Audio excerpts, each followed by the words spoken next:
Tiga sifat ni yang ada pada manusia, yang mana hatinya sentiasa tergantung, teringat dengan masjid, dan lidah sentiasa basah mengingat dan zikir kepada Allah, dan amalan dia yang ketiga, dia tidak pernah melakukan sesuatu perkara yang boleh terasa hati kedua ibu bapa dia besar, sehingganya amalan orang sedemikian berada di langit tertingginya antara amalan-amalan yang baik. Maka digambarkan kepada Nabi kelakuan seolah-olah rupa seorang laki-laki yang berada di sana. Jadi antara amal baik ni, hati kita dia tak teringat tempat-tempat lain dengan masjid, dan hati dia tak kecek benda-benda yang lara, benda-benda yang salah, melainkan mengingati Allah Subhanahu wa taala. Berkecek benda-benda yang haruh tu, tapi kalau salah menara, salah terselak menyebut, dia istighfar cepat-cepat. Banyaknya dia berzikir kepada Allah Subhanahu wa taala, dan dia jaga takut-takut terjatuh melakukan kesilapan sehingga dia boleh menyinggung perasaan kedua ibu bapa. Sama telah jerkah, sama telah supuh katok ibu bapa. Allahu Rabbi, ada manusia pada hari ini bukan setakat perbuatan dia boleh menyinggung hati kedua ibu bapa, bahkan supuh, bahkan marah, bahkan mengherdik. Sebab itu Allah Ta'ala mengingatkan kita, jangan sekali-kali kita bercakap kasar terhadap kedua ibu bapa. Sama telah kasar, sama telah buat perkara yang boleh merasai, boleh menyakiti ibu bapa, kecek kasar, terasa hati tak boleh dah nak sebuah kesilapan, kesalahan yang dilakukan. Maka kalau orang jaga daripada tiga ni, di samping keperduan tak tinggal, tak sebenarnya keperduan tak buat, tapi jaga hati dengan ibu bapa, zikir saja. Tu hati mana kata teringat dengan masjid saja, bukan setakat mengingati saja, bahkan menghadirkan untuk solat di masjid. Arti solat dijaga dan tak bercakap, melainkan banyak berzikir kepada Allah. Di samping dia berhati-hati terhadap ibu bapa, takut-takut terasanya ibu bapa dengan kelakuan-kelakuan yang dilakukan terhadap kedua ibu bapa. Jadi kalau bagi orang yang jaga benda-benda begini, insya-Allah dia akan naik kata darjat ketinggian dia di sisi Allah Subhanahu wa taala. Tu mana kata butuhnya bagi orang yang punya ibu dan ayah. Bagi orang yang tak ada ibu dan ayah ni, mungkin dia terasa betapa mulianya, betapa bertuahnya orang yang masih ada ibu dan ayah. Bagi orang yang mempunyai ibu ayah, nak ibu ayah mereka tu tua, sakit, susah, bakat bergilir tu gak, pakat deki tu gak, adik-beradik ada juga.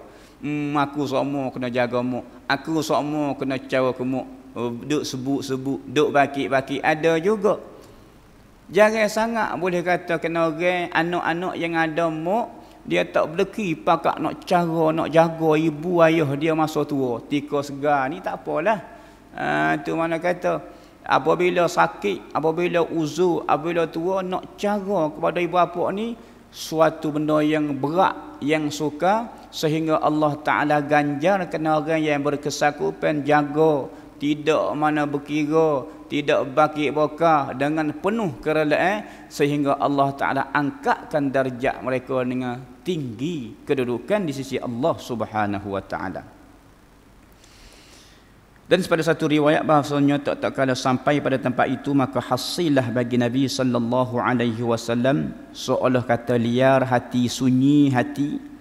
Maka oleh kerana dia bersendirian, maka mendengarlah ia akan suara seperti suara Abu Bakar. Bukan suara Abu Bakar, suatu suara seolah-olah seperti suara Abu Bakar. Berkata ia Nabi, berkatalah ia suara seperti suara Abu Bakar itu, berhenti ya Muhammad. Maka bahwasanya Tuhan lagi sembahyang. Maka hairanlah Nabi daripada manakah daripada mendahului Sayyidina Abu Bakar kepada demikian maqam. Dia kata, heran, adakah Abu Bakar duduk sini dah? Mari satu keheranan Nabi, bertanya-tanya Nabi. Dan daripada sembahyang Tuhanku, maka aku bertanya tak kala munajat akan demikian itu, maka firmannya tak kala adalah Abu Bakar itu taulan kamu, dan jinuk dengan dia aku jadikan suatu malaikat yang menyerupai ia. Allah Ta'ala jadikan suara malaikat yang menyerupai hampir dengan suara Sayyidina Abu Bakar. Apa tu hikmahnya? Kerana Sayyidina Abu Bakar antara orang yang paling dekat dengan Nabi, orang yang sangat meyakini dengan Nabi, percaya ke Nabi. Sebelum daripada berlaku peristiwa Isra' Mi'raj ni pun, dialah banyak percaya kepada Nabi, dan apa saja yang dikhabarkan oleh baginda Nabi, dia percaya. Dialah antara orang yang beriman pada awalnya dengan baginda Nabi sallallahu alaihi wasallam, peringkat permulaan Islam, Sayyidina Abu Bakar. Maka suara Abu Bakar ada kedengaran, seolah-olah suara Sayyidina Abu Bakar terdengar di langit, seolah sebagaimana kata Nabi berkeseorangannya. Jadi dengar suara Abu Bakar tu tak berasa sunyi sangat. Seolah kata, oh, ada suara seperti mana suara sahabatku di langit. Oleh kerana dia bersendirian, sengaja Allah Ta'ala jadikan suara demikian. Jinuklah dengan dia, dan aku jadikan suatu malaikat yang menyerupai ia dengan rupa suara Abu Bakar, supaya hilang daripada kamu liar hati itu. Kesunyian masuk liar. Dan adapun sembahyangku itu, mana kata sembahyangnya Nabi itu dengan rupa lagu mana? Yakni dengan rupa selawat. Tu mana kata selawatnya Nabi, selawatnya Allah Ta'ala kepada junjungan besar Nabi kita Muhammad sallallahu alaihi wasallam, sebagaimana innallaha malaikatahu yusalluna 'alan nabi ya ayyuhalladzina amanu sallu 'alaihi wa sallimu taslima. Sesungguhnya Allah Ta'ala dan para malaikat berselawat, ucap selawat dan juga salam ke atas junjungan Nabi. Wahai orang-orang yang beriman, ucap selawat dan salamlah kamu ke atas Nabi dengan salam sejahtera. Ini merupakan firman Allah Subhanahu wa Ta'ala. Salah satu daripada amalan selawat ni merupakan semulia-mulia amalan. Tu tak usah kira sembahyang lah. Jadi banyak-banyak amalan selain daripada tu, mana kata selawat merupakan semulia-mulia, kerana Allah Ta'ala sendiri yang ucap selawat dan salam kepada junjungan besar Nabi. Banyak-banyak amalan keperluan sembahyang. Tuhan tak sembahyang untuk diri dia sendiri. Puasa tak ada, zakat, haji hanya khusus dikhitabkan kepada kita selaku hamba. Ada pun ucap selawat kepada Nabi dan selawat salam sejahtera kepada junjungan Nabi, turut berselawat oleh Allah Ta'ala dan juga para malaikat. Ini merupakan satu kemuliaan, satu amalan yang terbaik bagi kita selaku umat. Banyak-banyak benda selawatlah. Kita jangan tinggal, pastikan setiap hari kita ucap selawat dan salam kepada junjungan besar Nabi kita Muhammad. Hak mana? Selawat banyak cara. Sehingga dikatakan oleh para ulama, sebaik-baik selawat sehingga kita ucap sebagaimana dalam selawat dalam sembahyang kita, dia panggil selawat Ibrahimiyah. Tu sehingga 100, sehingga beribu jenis selawat tuan-tuan. Tafrijiyah ada, azmiyah ada, nuraniyah ada, doa selawat fatih ada, macam-macam jenis selawat lah nak sebutnya. Tapi banyak-banyak selawat tu hak paling afdal kata ulama, sebagaimana kita selawat dalam sembahyang, dia panggil selawat Ibrahimiyah tu.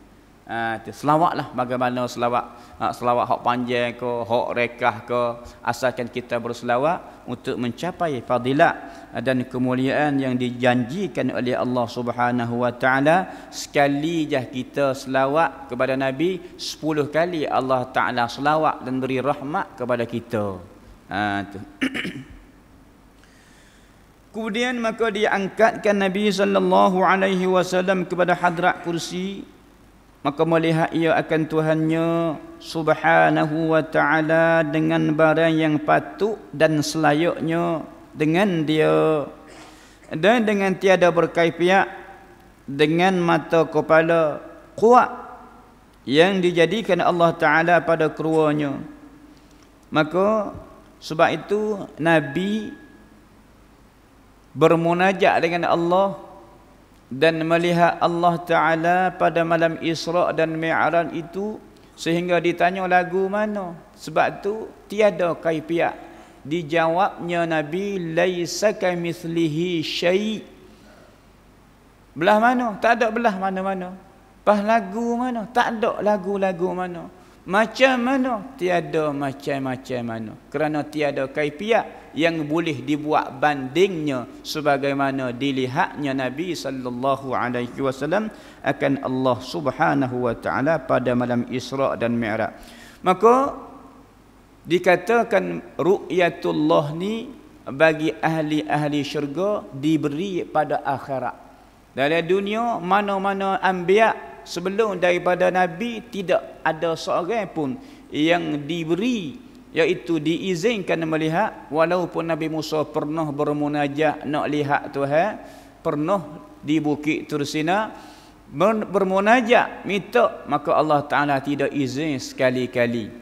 Digunakan dengan lapah lantarani. Dia nafi juga. Dia nafi ni, haraf nafi ni dia banyak. Kaedah dia apabila nafi dengan lan memberi faedah lil istiqbal, tak akan boleh lihat sampai bila-bila dalam dunia. Dia lan harfun nafyin wa nasbin wa istiqbalin. Itu mana kata tak boleh capai lihat Allah Ta'ala dalam dunia ni sampai bila-bila kepada Nabi Musa dan sekalian manusia-manusia, kecuali bagi Nabi kita Muhammad sallallahu alaihi wasallam pada malam Isra' dan Mi'raj, kerana ini merupakan kehendak Allah Subhanahu wa taala. Bukan Nabi kita minta pohon, tidak sebagaimana Nabi Musa memohon dengan Allah Taala untuk melihat Tuhan. Tu. Dan setelah begitu maka kata dia, maka tiada jatuh bagi seseorang segala nabi dan mursalin dan rasul-rasul melihat dengan mata kepala sebelum itu.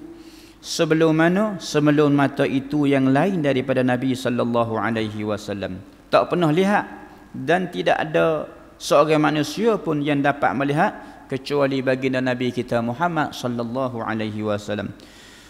Maka ia pun lalu sujud kepada hadratnya dan sembahnya. Maka firman Allah Subhanahu wa taala, ya Muhammad, tak kala Nabi menghadap untuk bertemu dengan Allah Subhanahu wa taala yang selayak dengannya, maka sembahnya labbaika. Maka firman-Nya, angkatkan kepadamu dan pohonkan bara yang engkau kehendak aku berikan, kata Allah Taala. Maka angkatlah Nabi sallallahu alaihi wasallam kepalanya, maka bersembah dengan katanya, ya Rabbi, qad ittakhadhta Ibrahim khalila wa a'taitahu mulkan 'azima. Bahawasanya, hei Tuhanku, tak kala menghadap Nabi akan Allah Ta'ala, Tuhan kata, mintalah hei Muhammad gapo yang engkau kehendaki dengan aku. Kalau bahasa kita, apabila orang pelawak suruh minta tu, minta selalulah. Ini satu adab kita dengan orang besar, kita dengan orang yang lebih. Apabila kita dijemput, suruh menghadap, suruh minta, maka dia bahasanya Nabi dengan kalimah-kalimah yang baik. Tidak kata orang beri suruh minta, beri pula agak dia gagak gang minta selalu dok. Ini beradabnya Nabi. Sebagai adab inilah perlu kita awasi, kita jaga, turut laksanakan sama-sama. Lagu mana? Sebagai contoh adab di dalam kita berdoa lepas sembahyang, katakan sunat aturan dia, sunnah mulakan dengan bismillah, ucap alhamdulillah, selawat ke Nabi, kemudian masukkan dengan doa-doa perhuna yang kita tu disudahi dengan selawat dan sebagainya. Tidak katakan bila kita berdoa start bismillahirrahmanirrahim, Rabbana saluduk. Ini sebagai adab. Maka Nabi dia memohon, dia memuji akan Allah Taala dengan bahasa-bahasa yang indah. Ini sebagai adab seseorang hamba dengan Tuhannya. Kalau kita orang rendah martabat biasa ni sebagai contoh rakyat biasa dengan orang atasan, dengan raja, dengan pembesar dan sebagainya, digunakan kalimah-kalimah bahasa yang elok, yang sewajarnya. Itu dia. Lalu baginda Nabi kata ke mana? Bahwasanya hai Tuhanku, telah engkau jadikan akan Nabi Allah Ibrahim sebagai khalil, kekasih. Dan engkau Khalilullah ni, gelaran ni mana kata satu gelaran khusus diberikan Allah Ta'ala kepada Nabi Allah Ibrahim, tuk kita, moyang kita. Kalau Adam merupakan Abul Bashar, bapa bagi sekalian manusia, adapun Nabi Allah Ibrahim ni mari daripada keturunan inilah lahirnya seorang rasul, dikatakan Nabi kita Muhammad sallallahu alaihi wasallam. Beza dengan kebanyakan nabi-nabi, anbiya dan rasul-rasul lain, kut sebelah Bani Israel. Adapun Nabi kita Muhammad kut sebelah orang Arab daripada nasab keturunan Nabi Ibrahim alaihi salam. Itulah dikatakan datuk kita. Maka gelaran bagi Nabi Ibrahim di Khalilullah. Dan engkau berikan akan dia kerajaan yang mak besar, ya Allah.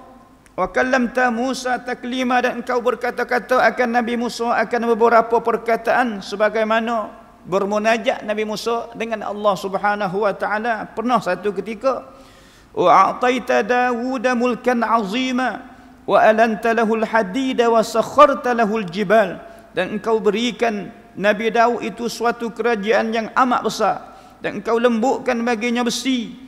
Antara mukjizat Nabi Daud, boleh melembutkan besi, mencairkan besi hak panah tu dengan kehebatan, dengan teknologi, kata setengah pegang dengan tangan besi duk merah-merah. Tu kehebatan Nabi Daud. Allah Taala kurniakan mukjizat sehingga dia buat baju besi dan kegunaan pada waktu tu. Dan engkau mudahkan baginya segala bukit-bukit sehingga bukit boleh cair, boleh dialih dengan kekuasaan Allah Ta'ala berikan kepada Nabi Musa itu. Wa a'taita ya Rabbi Sulaiman mulkan 'azima wa sakharta lahu al-jinna wal insa wasyayatin ya'maluna lahu ma yasha wa sakharta lahu riyaha wa a'taitahu mulkan la yanbaghi li ahadin min ba'dih. Dan engkau berikan, hai Tuhanku, akan Nabi Sulaiman suatu kerajaan yang amat besar juga. Hebat Nabi Sulaiman ni, dia boleh arwah, boleh perintah jin, manusia, binatang, apa-apa kat ni dengan perintah dia, sehingga angin dia boleh arwah lagi. Tiup kat ni, pusing kat ni angin, piak, pusing, beralih ke lain. Itu Allah Ta'ala kurniakan kepada Nabi Sulaiman dengan kehebatan yang tak sama Allah Ta'ala kurniakan setiap anbiya, setiap rasul-rasul yang terdahulu. Nabi bila belaka. Tak kalau Tuhan kata, hei ya Muhammad, minta lah gapo. Lalu Nabi sebut muika rasul dulu gani. Dia tak minta, bak sudah. Malaikat Allah Taala raya akan Nabi kamu gani. Maka dia ada bila lah. Allah Taala kurnia dah kepada rasul-rasul yang terdahulu dengan kehebatan dan anugerah-anugerah yang sangat besar. Termasuk Nabi Sulaiman, kerajaan yang amat besar, dan engkau mudahkan baginya jin dan manusia dan syaitan yang bekerja baginya. Syaitan dia boleh haruh, jin dia boleh haruh. Hebat tak hebat Nabi Sulaiman ni? Barang yang dikehendakinya semua sekali dituruti. Dan engkau mudahkan baginya angin, dan engkau berikan akan dia kerajaan yang tiada patut bagi seorang yang kemudian. Wa 'allamta ya Rabbi Isa at-Taurat wal Injil waj'altahu yubri'ul akmaha wal abrasa wa yuhyil mauta biiznik wa a'idtahu wa ummuhu minasy syaithanir rajim falam yakfi lisyaitani alaihima sabila. Dan engkau ajarkan, hei Tuhanku, akan Nabi Isa Taurat dan kitab Injil, dan engkau jadikan akan dia menghilangkan buta. Antara mukjizat Nabi Musa, dia pergi sapuh mata orang muka piak begitu sah tu celek boh mata. Tu mak kata mukjizat Nabi Musa ni, Nabi Isa ni antaranya dia boleh dengan mukjizat orang hak buta dia pergi sapuh celek boh mata molek-molek. Dan orang seropok hak jalan seropok penyakit seropok tu dengan mukjizat dia boleh sembuh semolek-molek. Dan hak paling pelik lagi, orang hak mati tu dia pergi doa-doa, dia pergi minta Tuhan, hey Tuhan, hidup semula orang hak mati ni, hidup semula, bangun cokoh, boleh kecek. Tu mukjizat yang dikurniakan kepada Nabi Isa alaihi salam, menghidupkan akan yang mati dengan izin Engkau ya Allah, dan Engkau peliharakan akan dia dan ibunya daripada syaitanir rajim, kerana Maryam merupakan ibu bagi Nabi Isa yang difitnahkan dengan suatu perbuatan yang keji, sedangkan dia seorang perempuan yang baik, yang elok dan terpelihara daripada godaan syaitan. Maka tiada bagi syaitan atas keduanya jalan nak menyesak, nak memperdayakan. Sekali-kali syaitan tak boleh nak perdaya bagi keduanya sebagaimana Nabi Isa dan ibunya Maryam. Maka firman Allah Ta'ala, qad ittakhadhtaka habiban wa arsaltaka lin-nasi kaffatan basyiran wa nadhira. Kata dia, maka qad ittakhadhtuka habiban wa arsaltuka lin-nasi kaffatan basyiran wa nadhira. Maka sungguhnya telah aku jadikan akan dikau. Ni saat ni Nabi duk sebut-sebut segala anugerah Allah Ta'ala kepada Rasul yang terdahulu. Kemudian dia Tuhan pula, Tuhan ucap kepada Nabi, hak tu hak aku kurniakan kepada Rasul yang terdahulu sebagaimana kau sebut ya Muhammad. Adapun hak ni, hak gaya aku pula nak sebut, aku akan kurniakan kepadamu dan aku kurniakan kepadamu wahai Rasulullah. Maka sungguhnya telah aku jadikan akan dikau kekasih dan kusuruhkan akan dikau bagi segala manusia sekalian yang menyukakan dan menakutkan, supaya engkau khabarkan kepada manusia ada berita gembira dan ada berita yang menakutkan. Engkau akan sampaikan kepada umatmu. Wa syarahtu laka sadrak wa wada'tu 'anka wizrak wa rafa'tu laka dhikrak. Dan aku luaskan bagi kamu dada kamu, dan aku buangkan daripada kamu dosa kamu, dan aku angkatkan bagi kamu sebutan kamu. وَجَعَلْتُ أُمَّتَكَ خَيْرَ أُمَّةً أُخْرِجَتْ لِلنَّاسِ وَجَعَلْتُ أُمَّتَكَ وَسَطًا. Dan aku jadikan umat kamu itu sebaik-baik umat yang dikeluarkan bagi segala manusia, dan aku jadikan umat kamu itu umat yang pertengahan. وَجَعَلْتُ أُمَّتَكَ هُمُ الْأَوَّلُونَ وَالْآخِرُونَ وَجَعَلْتُ أُمَّتَكَ لَا تَجُوزُ لَهُمْ خُطْبَةٌ وَلَا صَلَاةَ حَتَّى يَشْهَدُوا أَنَّكَ عَبْدِي وَرَسُولِي. Dan aku jadikan umat kamu tu, hei Muhammad, mereka itu yang permulaan dan kesudahan, dan aku jadikan umat kamu itu tiada mulai mereka, tiada mula melalui bagi mereka itu kejahatan dan sembahyang hingga naik saksi mereka itu bahwasanya engkau hamba-Ku dan pesuruh-Ku. Dan Tuhan kata lagi, waj'altu min ummatika aqwaman qulubihim anajilahum fi qulubihim. Dan aku jadikan daripada umat kamu beberapa kuat hati mereka itu, pengajaran di dalam hati mereka itu. Waja'altuka awwalun nabiyyina khuluqa wa akhiruhum ba'tha. Dan aku jadikan akan dikau awal nabi sebuah kejadian dan akhir nabi dibangkitkan.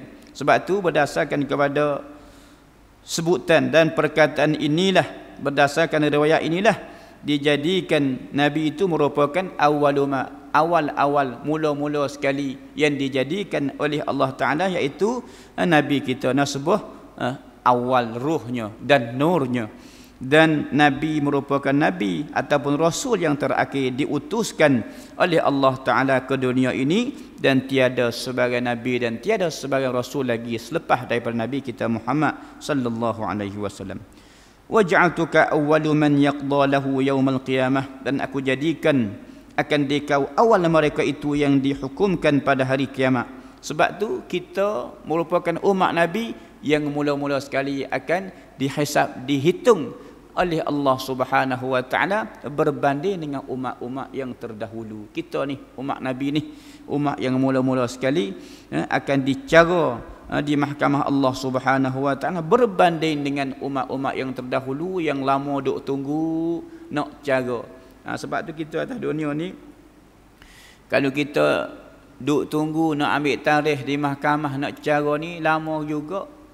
Tapi orang hak dulu daripada kita ni, kita boleh terdahulu daripada orang hak dulu daripada kita. Itu merupakan keistimewaan umat Nabi ni berbanding dengan umat-umat yang terdahulu. Kita dulu dilayan, kita dulu akan dihisab di mahkamah Allah Subhanahu wa taala. Yang pentingnya bekalan dan amalan yang terbaik yang masing-masing bawa menghadap Allah Subhanahu wa taala. Wa a'taituka sab'an minal mathani lam a'tiha nabiyyan qablak, dan aku berikan akan dikau akan 7 ayat yang diulang-ulangi akan dia dalam sembahyang, iaitu Fatihah. Tiada aku beri akan dia akan satu nabi yang dahulu daripada kamu. Hak ni antaranya Allah Ta'ala kurniakan kepada dia, kepada Nabi dan kepada umat-umat Nabi kita, iaitu kita semua ni, iaitu sab'ul masani, 7 ayat yang diulang mana tehoh merupakan rukun semaya. A'taituka khawatimi suratil Baqarah min kanzi tahtal arsy lam a'tiha nabiyyan qablak, dan aku berikan akan dikau kesudahan surah Baqarah daripada perbendaharaan di bawah arasy, tiada aku beri akan dia seorang nabi dahulu daripada kamu. Perbendaharaan arasy juga apa dia? Akhir suratul Baqarah, pakai amal lah belaka tu Allah Ta'ala sebut. Wa'ataituka thamani ashamul islami wal hijrati wa sadaqati wal amru bil ma'ruf wan nahyi 'anil munkar waj'altuka fatihan wa khatiman wa'ataituka liwa'ul hamdi fa adama wa min dunihi tahta liwa'ik. Maka aku berikan akan dikau hai Muhammad 8 kelebihan. Mana? Iaitu Islam dan hijrah, yakni berpindah Nabi daripada Mekah ke Madinah, dan sedekah, dan menyuruh dengan ma'ruf dan mencegah daripada benda yang mungkar dalam agama kita dan syariat kita Nabi Muhammad. Dan aku jadikan akan dikau permulaan dan kesudahan, dan aku berikan akan dikau panji-panji kepujian. Maka Adam dan lainnya di bawah panji-panji engkau hai Muhammad. Nabi Adam merupakan Abul Bashar, bapa bagi sekalian manusia. Orang dulu lagi, tetapi tak dikurniakan benda-benda yang lebih ini, melainkan kurniaan ini Allah Ta'ala berikan kepada Nabi kita Muhammad serta kita umat-umat bagi Nabi Muhammad sallallahu alaihi wasallam. Demikian kata dia, wa inni yauma khalaqtus samawati wal arda qad faradtu 'alaika wa 'ala ummatika 50 salatan faqum biha anta wa ummatak. Ni kemuncak penganugerahan Tuhan ni. Duk royak kata bu itu, bu ini tu, hak benda tu hak bergodah, hak pelik tak beri ke orang lain dah. Hak kemuncak anugerah Allah Ta'ala hak ni. Kemuncak anugerah apa dia? Dan bahawasanya pada hari ini, pada hari aku jadikan 7 petala langit dan 7 petala bumi ini, sungguhnya telah aku fardukan atas kamu ya Muhammad dan atas umat kamu, iaitu 50 fardu sembahyang. Maka dirikan dengan dia kamu dan umat kamu, yakni Nabi dan kita semua umat Nabi ni. Cuma mana? 50 fardu sehari semalam sembahyang. Maka tak kala selesailah daripada bermunajat Nabi akan Tuhannya, kembali ia hingga terbukalah awan yang dahulu yang dinamakan dia rafrah hijau, dan yang hijab An-Nur itu telah mengambil Jibril dengan tangannya turun hingga datang ia kepada Nabi Ibrahim AS, maka tiada berkata baginya Nabi Ibrahim lalu hingga sampai turun daripada hadrat kursi itu hingga Sidratul Muntaha, turun hingga sampai ke langit yang ketujuh. Nabi Ibrahim duduk situ, lalu Nabi Ibrahim tak kata apa lah, tak tanya apa.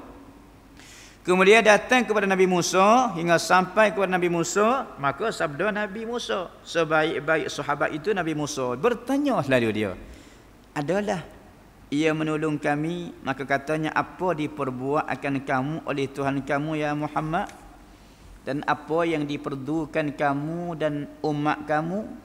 Maka jawab Nabi dengan sabdanya, iaitu memfardukan Allah Ta'ala akan daku dan akan umatku 50 sembahyang pada tiap-tiap sehari dan semalam. Aku diperdukan Allah Ta'ala dengan keperduan sembahyang sebanyak 50 perdu sehari semalam. Maka berkata Nabi Musa, kembalilah engkau ya Muhammad kepada Tuhan kamu dan pohonkan ringan daripada kamu dan daripada umat kamu. Maka bahawasanya umat aku itu tiada kuasa demikian itu. Maka bahawasanya aku cubakan manusia yang dahulu daripada kamu, dan aku cuba akan dia sekalian Bani Israel terlebih sangat keras. Sungguhnya pada yang kurang daripada ini, maka lemah mereka itu dan tinggal mereka itu akan dia. Dan bahawasanya umat kamu terlebih dhaif tubuhnya dan hatinya dan pelihatannya dan penerangannya. Umat aku di kalangan Bani Israel gagah-gagah, kasar-kasar umat terdahulu. Allah Ta'ala perdu tidak 50 perdu sebagaimana umat kamu dan kepada kamu. Namun umat aku yang terdahulu tewas daripada melaksanakannya dengan sebaik-baiknya. Maka aku nasihatkan kepada engkau ya Rasulullah, naik menghadap Allah Ta'ala kembali dan minta pohon kurangkan daripada 50. Lalu maka tak kala mendengar Nabi SAW demikian itu, berpalinglah ia kepada Jibril, maka mengisyarat kepadanya Jibril dengan kembali. Maka kembali ia hingga sampai kepada Sidratul Muntaha semula, maka menutup pula oleh awan yang dahulu. Maka tak kala melalui hingga sampai kepada hadrat kursi, lalu sujud ia serta sembah ia akan Tuhannya. Lalu berkata dia, hei Tuhanku, ringankan olehmu daripada umatku, baka bahawasanya terlebih dhaif umat. Maka firman Allah Subhanahu wa Ta'ala, sungguhnya telah kuringankan daripada mereka itu 5 sembahyang. Daripada 50 Tuhan ringankan berdasarkan permohonan Nabi itu, maka dikurangkan daripada 50 kepada 5 jadi 45 tuan-tuan. Berat lagi 45 ni. Daripada 50 sembahyang satu Nabi minta kurang, Tuhan beri kurang 5. Maka turun Nabi SAW, terbuka awan kembali pula kepada Musa, maka berkata baginya, telah dikurangkan daripada aku 5 sembahyang. Maka kata Nabi Musa, kembali semula engkau olehmu kepada Tuhan kamu, maka pohonkan ringan lagi. Maka bahawasanya umat kamu tiada kuasa demikian itu 45 tu. Maka kembali pula Nabi, maka dikurangkan pula 5 sembahyang. Sentiasalah kembali pergi datang oleh Nabi SAW antara Nabi Musa dan Tuhannya, dikurangkan 5 sembahyang hingga tinggal sembahyang pada sehari semalam. Ulama kata 9 kali Nabi menghadap Tuhan, naik turun. Tiap-tiap satu menghadap dikurangkan 5. Maka sehingga tinggallah 5 itu. Maka firman-Nya telah kujadikan 5 sembahyang itu pahala 50 sembahyang gandanya. Walaupun 5 sembahyang yang tinggal akhir sekali daripada 50 tu, tetapi ganjarannya Allah Ta'ala tetap dengan 50 gandaan. Maka seolah-olah satu perdu yang kita buat ni seolah menyamai dengan 10, sebab 50 asal 50. Kurang jadi 5. Seperdu kita buat, ganjarannya supaya 10. Sebab tu orang tinggal bagi beli, orang hak tinggal pula hak buat ganjaran 10. Begitu dengan orang hak tinggal sembahyang. So tu mana kata 10 sembahyang dah dia tinggal kalau seperdu. Bayangkanlah setahun tak sembahyang. Bayangkanlah mana kata saya hidup tak sembahyang dan sebagainya. Maka banyak sekali dosa dan ganjaran dosa daripada Allah Ta'ala kepada orang yang meninggalkan sembahyang. Sebab tu disebut dengan hadisnya, dengan nasnya, dalilnya, betapa besarnya ancaman bagi orang yang tidak sembahyang ataupun orang yang tinggal sembahyang. Siapa-siapa yang meninggalkan sembahyang seolah dia telah meruntuhkan akan agamanya. Kerana sembahyang ini merupakan tiang bagi agama. Sebagaimana sabda Nabi, as-salatu imaduddin, faman aqamaha faqad aqamad-din wa man tarakaha faqad hadamad-din. Sadaqa Rasulullah sallallahu alaihi wasallam atau kama qala. Maka tiap-tiap 1:10 tiada menukar perkataan yang pada aku dan tiada menghilangkan suratanku lagi sebagaimana surat dan Allah Ta'ala tetapkan bagi sekalian umat-umat kamu itu dengan 5 sembahyang walaupun sedemikian gandaannya seolah 50/2. Dan demikian kata dia, barang siapa mencipta akan berbuat kebajikan maka tiada dikerjakan dia nescaya disurat baginya suatu kebajikan, maka jika ia mengerjakan nescaya disuratkan baginya 10 kebajikan. Jadi lik kebaikan ni kita niat saja, cita-cita saja nak buat, tak buat lagi Tuhan buh dah pahala. So apabila kita buat Tuhan buh 10 pahala. Beza dengan kejahatan. Kejahatan kita cita-cita niat yang nak buat, telitah je nak buat, tak buat lagi Tuhan tak buh dosa lagi, buat baru bubuh dosa. So begitulah kemurahan Allah Ta'ala terhadap kita selaku umat Nabi SAW.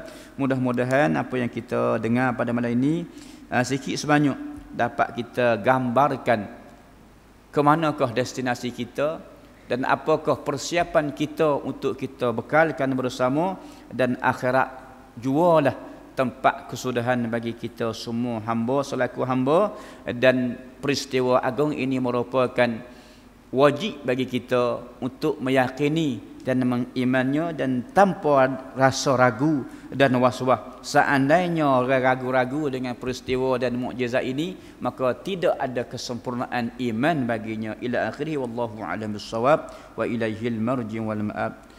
Bismillahirrahmanirrahim. Alhamdulillah wassalatu wassalamu ala Rasulillah wa ala alihi wa sahbihi ajma'in.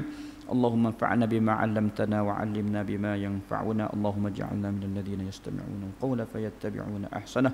Wa sallallahu ala nabiyyina Muhammad wa ala alihi wa sahbihi ajma'in. Walhamdulillah.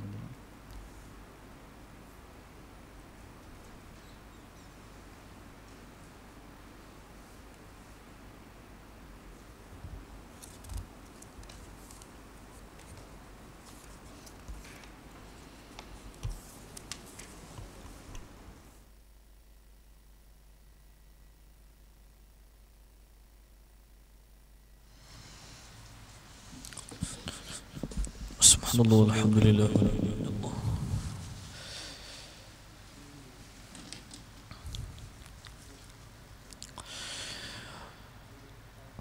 Allahu akbar, Allahu akbar.